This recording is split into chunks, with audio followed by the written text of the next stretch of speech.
అందరికి నమస్కారం. దాదాపుగా ఈ ప్రభుత్వం వచ్చే 2 ఏళ్ళు కావస్తా ఉంది. రేపు 4వ తారీఖున మన పార్టీ అధ్యక్షుడు జగన్మోహన్ రెడ్డి గారు కూడా 2 ఏళ్ల పరిపాలనలో ఇచ్చిన హామీలు కూడా ఏం నెరవేర్చలేదు. సూపర్ 6 అట్టర్ ఫ్లాప్ అయిపోయింది. ఏ విధంగా కూడా ప్రజలకు న్యాయం చేయలేదని చెప్పేసి ఉద్దేశంతోనే జగన్మోహన్ రెడ్డి గారు మళ్ళా ప్రజలకు తెలియజేస్తూ రేపు 4వ తారీఖున, 9వ తారీఖున, 12వ తారీఖున రేపు పోస్టల్ అంటే సూపర్ 6 అనేది చంద్రబాబు నాయుడు హామీ ఇచ్చారు కాబట్టి దాని మీద ఆ సూపర్ 6ని రేపు ప్రజల సమక్షంలో కాల్చడం జరుగుతుంది.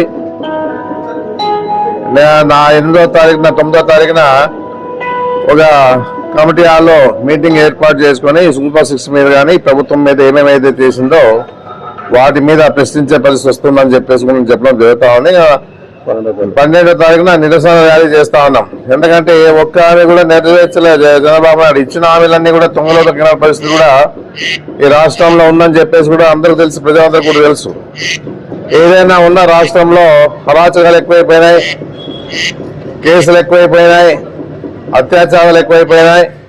ఏ విధంగా కూడా ఎవరిని పట్టించుకోకుండా ఈరోజు పరిపాలన నడుస్తూ ఉందని చెప్పేసి కూడా మనకు తెలుసు. రైతుల పరంగా మాట్లాడితే కూడా రైతులు కూడా గిట్టుబాటు ధరలు లేవు, రైతు భరోసా లేవు, ఏ విధంగా కూడా ఫీజు రియంబర్స్మెంట్ లేదు. పేదలు చదువుకుందామంటే కూడా ఫీజు రియంబర్స్మెంట్ లేదు. ఇంకా అమ్మఒడి అంతంత మాత్రంగానే నడుస్తూ ఉన్న పరిస్థితి ఉంది. ఆరోగ్యశ్రీ నీరు గారిపోయింది. ఈ రకంగా ఈ రోజు ఉండే పరిస్థితుల్లో ప్రజలు కూడా చైతన్యవంతులు కావాలా. ఏదున్నా కూడా తగిన బుద్ధి చెప్పేదానికి అందరూ కూడా ముందుండి నడవాలని చెప్పేసి కూడా నేను ప్రజలను కోరుతా ఉన్నాను. ఏదున్నా జగన్మోహన్ రెడ్డి గారు గతంలో ముఖ్యమంత్రిగా బాధ్యతాయుతంగా పనిచేసినటువంటి పరిస్థితి ఉంది. దాదాపుగా 99% ఇచ్చిన హామీలు నెరవేర్చిన పరిస్థితి ఉంది. మళ్ళీ ఈ రోజు ఉండే పరిస్థితుల్లో మరి చంద్రబాబు నాయుడు ఆ రోజు అన్ని విధాలుగా సిలిండర్ ఫ్రీ అన్నాడు, బస్సు ఫ్రీ అన్నాడు, తల్లికి వందనం అన్నాడు, దాంతోపాటు రైతు భరోసా అన్నాడు, దాంతోపాటు అన్ని రకాలుగా హామీలు ఇచ్చిన పరిస్థితి ఉంది. 6 హామీలు ఇచ్చినాడు. ఆ 6 హామీల్లో ఏ ఒక్కటి కూడా నెరవేర్చిన పరిస్థితి చేయలే. ఈ విధంగా ఈ రోజు పరిపాలన నడుస్తూ ఉంది కాబట్టి దీని మీదే ప్రత్యేకంగా అన్ని మన నియోజకవర్గంలో ప్రజలను కూడా తెలియజేస్తా ఉన్నాను.